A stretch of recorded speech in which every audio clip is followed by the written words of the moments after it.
ఈ విధంగా వాటర్ వేసుకున్నాం కదా, ఇట్లా వేసుకుంటే ఏంటంటే ఆయిల్లో ఫ్రై అయింది కదా కారం, మంచిగా కలర్ వస్తుంది కదా. దాని తర్వాత అయితే వాటర్ వేసుకోవాలి. కొద్దిసేపు అయితే మూత పెట్టుకొని మగ్గనిచ్చుకోవాలి.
ఫ్రెండ్స్ చూస్తున్నారు కదా, ఎంత కిచెన్ అయితే ఇట్లా ఇవన్నీ చదువుకోవాలండి. ఇప్పుడు నేను ఇంత కదా పిల్లలు వచ్చింది, వాళ్ళకైతే పెరుగు తీసుకొచ్చినాము, అన్నం తింటామనేసి ఈవినింగ్ అయితే.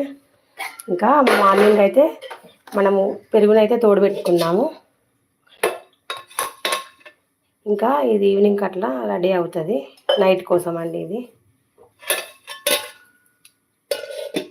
ఇప్పుడే మనము కర్రీలోకి అయితే పప్పుని వాడుకున్నాం కదా, దానికోసం అయితే ప్యాకెట్ ఉప్పిన ఇంకా ఇది బాక్స్లోకి అయితే వేసేసుకోవాలి.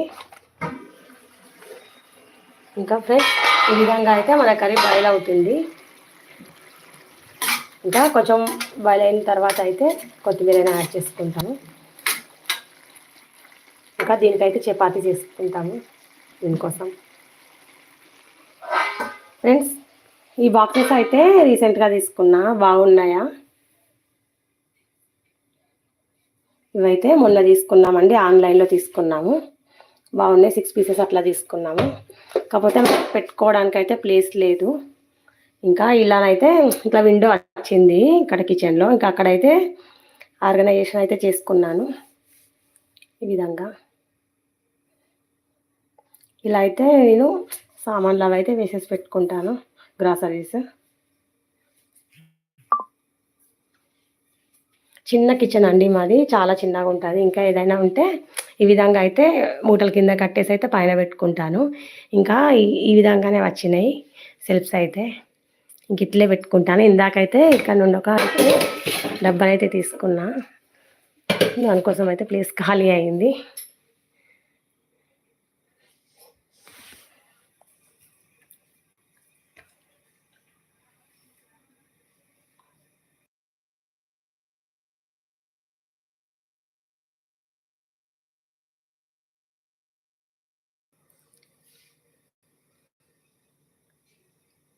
ఫ్రెండ్స్ చూస్తున్నారు కదా, ఈ విధంగా అయితే నేను బొట్లు పెట్టుకుంటా కదా, అది ఇట్లనే ఉంటుందండి మండే వరకు. ఇంకా అట్లాగే పెట్టుకుంటే ఇంకా స్టవ్కి పెట్టుకునేటివి అయితే తుడుస్తాం కదా ఇంకెప్పుడెప్పుడు.